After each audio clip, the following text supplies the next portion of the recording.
పెళ్ళైనా పండగైనా వేడుక ఏదైనా పట్టుచీరల ప్రత్యేక వేదిక వారాహి సిల్క్స్. ఉత్తరప్రదేశ్లోని మొరాదాబాద్లో దారుణ ఘటన చోటు చేసుకుంది. ట్విన్ సిస్టర్ హింసికను కత్తితో 40 సార్లు పొడిచి చంపాడు సోదరుడు హార్దిక్. కెరీర్పై ఫోకస్ పెట్టమని పదే పదే చెప్పినందుకు చెల్లిని కత్తితో పొడిచి చంపాడు హార్దిక్. 8 నెలల క్రితం లవ్ ఫెయిల్యూర్తో హార్దిక్ కుంగిపోయాడు. తన బ్రేకప్కు తల్లి నీలిమ, చెల్లి హింసిక కారణమనేటువంటి అనుమానం కూడా ఉంది. ఈ నేపథ్యంలో చెల్లిని చంపిన తర్వాత తల్లిపై కూడా కత్తితో దాడికి పాల్పడినట్లుగా తెలుస్తోంది. తల్లి కేకలు వేయడంతో హార్దిక్ పారిపోయాడు. తాజాగా హార్దిక్ను పోలీసులు అదుపులోకి తీసుకున్నారు. वहाँ पर आर्यन स्कूल के पीछे अभी अब से कुछ देर पहले 1:30 के आसपास सूचना मिली कि वहाँ पे एक भाई ने अपनी मदर और अपनी सिस्टर पे अटैक कर दिया है.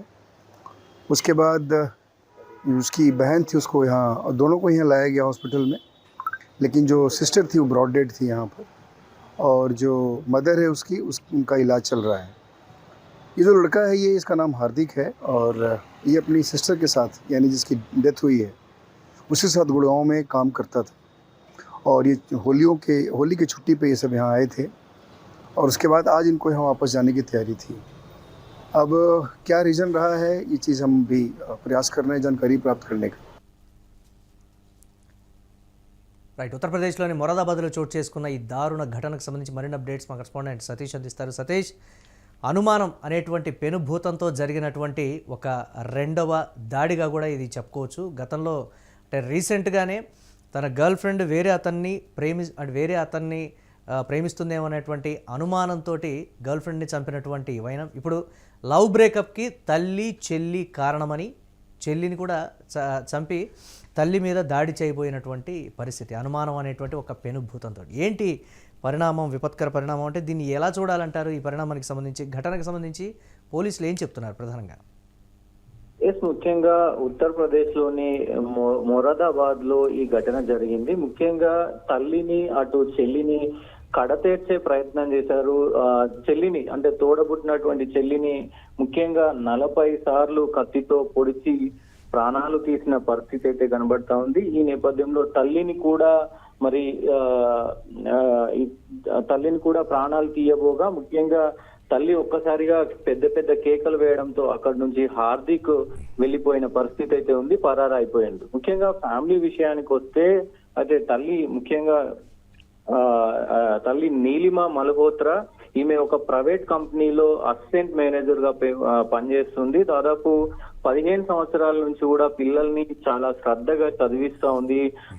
దాంతో పాటు ఎవరైతే ప్రస్తుతం హార్దిక్ వాళ్ళ సిస్టర్ ఉన్నారో హింసిక మల్హోత్రా, ముఖ్యంగా ఈమె కూడా మంచిగా చదువుకొని ఒక సాఫ్ట్వేర్ కంపెనీలో, ఐటీ కంపెనీలో జాబ్ చేస్తా ఉంది. దాంతో పాటు ఇంజనీర్ గా పనిచేస్తా ఉంది. అలాగే హార్దిక్ కూడా బీటెక్ పూర్తి చేసుకొని ఏదైతే కొంత గుర్గాం లోని ఒక ప్రైవేట్ కంపెనీలో ఆయన కూడా పనిచేస్తా ఉన్నాడు. అయితే సంవత్సరం క్రితమే ఈయన ఆ ప్రైవేట్ జాబ్ ను వదిలేసి ఒక ఇన్ఫ్లుయెన్సర్ గా, యూట్యూబర్ గా తయారయ్యాడు. సో ఈ నేపథ్యంలోనే ముఖ్యంగా హింసిక మల్హోత్రా హార్దిక్ పదే ఆ జాబ్ మానేసినప్పటి నుంచి ముఖ్యంగా నువ్వు కెరియర్ మీద ఫోకస్ చేయాలి, నువ్వు ఏం చేస్తున్నావో నీకు అర్థమవుతుందా, కెరియర్ ఎటుపోతుందో అర్థమవుతుందా అని పదే చెప్పడం.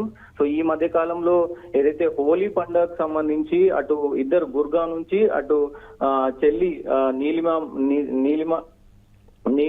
నీలిమ దగ్గరకు వచ్చారు. చెల్లి ఏదైతే హింసిక కావచ్చు, హార్దిక్ ఇద్దరు కూడా గుర్గాం నుంచి ఈ మొరాదాబాద్ కు వచ్చారు. అక్కడ ముఖ్యంగా హోలీ చేసుకున్నారు. హోలీ తర్వాత వెళ్లే క్రమంలో అంటే తిరుగు ప్రయాణ క్రమంలో మరొకసారి మందలించడంతో కూడా గతంలో ఈయనకి లవ్ ఫెయిల్యూర్ కూడా అయ్యింది. ఆ లవ్ ఫెయిల్యూర్ కావాలని అంటే నా తల్లి నా చెల్లి చేయబట్టే నాకు లవ్ ఫెయిల్యూర్ అయ్యింది అంటూ కూడా ఆయన కొంత మానసిక హింసకు గురయ్యాడు.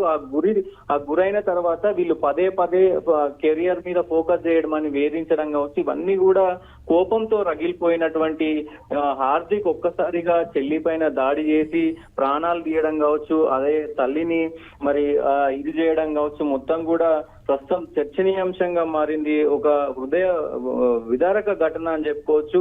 ఎందుకంటే తల్లి దాదాపు తండ్రి లేకపోవడంతో ఒక్కతే కష్టపడి పెంచింది. ఇద్దరు కూడా కవల పిల్లలు, వీళ్ళిద్దరు. సో ఇద్దరిని అంతే కష్టపడి చదివించింది, అంతే కష్టపడి పెంచింది. మరి ముఖ్యంగా ఇంత చేసినప్పటికీ కూడా మరి లవ్ ఫెయిల్యూర్, అలాగే మానసికంగా వేధిస్తున్నారు, వీళ్ళు నా లైఫ్ లోకి ఎంటర్ అవుతున్నారనే ఒక కోపంతో మరి ఇట్లాంటి ఘటన జరగడం, ఇట్లా ఘటనలకు అంటే పాల్పడడం రీసెంట్ టైంలోనే ఉత్తరప్రదేశ్లో జరిగినటువంటి ఒక 2-3 ఘటనలు కూడా సోషల్ మీడియాలో ఉదాహరణగా పోస్ట్ చేస్తున్నటువంటి పరిస్థితి ఉంది కదా సతీష్. ఎందుకు ఆ స్థాయిలో మానసిక సంఘర్షణ కావచ్చు, ఈ నిపుణులు ఏం చెప్తున్నారు? ఎక్కువగా యువతలో ఉన్నటువంటి కన్ఫ్యూజనే కారణమా, లేకపోతే ఒక క్లారిటీ లేకపోవడమా, లేకపోతే విచక్షణ మరిచిపోయి చేస్తున్నటువంటి దారుణాల కింద వీటిని చూస్తూ ఉన్నారంటారా? ఏంటి ఎక్కడ పశ్చాత్తాపం వారిలో ఈ ఘటన తర్వాత కనపడుతున్నటువంటి పరిస్థితే లేదు కదా సతీష్, ఎలా చూడాలంటారు ఈ కోణాన్ని?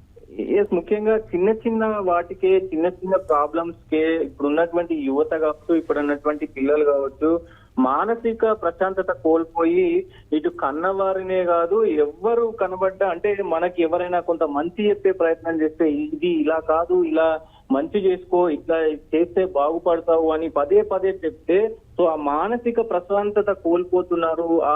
ఆ ఎలిజిబిలిటీ ఏదైతే ఆ మెచ్యూరిటీ ఉంటుందో ఆ మెచ్యూరిటీ లెవెల్స్ అనేది కోల్పోతున్నారు అనేది స్పష్టంగా కనబడతా ఉంది. ఈ మధ్య కాలంలో ఇట్లాంటి ఘటనలు పదే జరగడం కావచ్చు, సొంత వాళ్ళనే, సో బయట వాళ్ళని అంటే కొంత కష్టపూరితమైనటువంటి ఇది ఉంటుంది, కానీ సొంత వాళ్ళనే ఇట్లా చేయడం కూడా ప్రస్తుతం సమాజంలో మానసిక ప్రశాంతత ఖచ్చితంగా కోల్పోతుంది అనేది స్పష్టంగా కనబడతా ఉంది.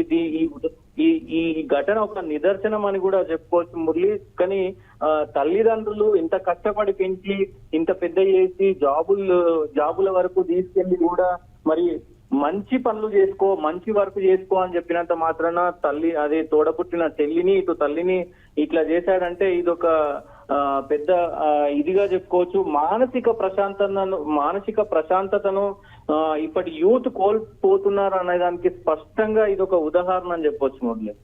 Right, thanks for updates Satish. ఉత్తరప్రదేశ్లోని మొరాదాబాద్లో దారుణ ఘటన అయితే చోటు చేసుకుంది. ట్విన్ సిస్టర్ హింసికను కత్తితో 40 సార్లు పొడిచి చంపాడు సోదరుడు హార్దిక్. కెరీర్పై ఫోకస్ పెట్టమని పదే చెప్పినందుకు చెల్లిని కత్తితో పొడిచి చంపాడు హార్దిక్. 8 నెలల క్రితం లవ్ ఫెయిల్యూర్తో హార్దిక్ కుంగిపోయాడు. తన బ్రేకప్కు తల్లి నీలిమ, చెల్లి హింసిక కారణమని కూడా అనుమానం వ్యక్తం చేశాడు. ఇక చెల్లిని చంపిన తర్వాత తల్లిపై కూడా కత్తితో దాడి చేయబోయాడు. తల్లి కేకలు వేయడంతో హార్దిక్ పారిపోయాడు. తాజాగా పోలీసులు హార్దిక్ను అదుపులోకి తీసుకున్నారు.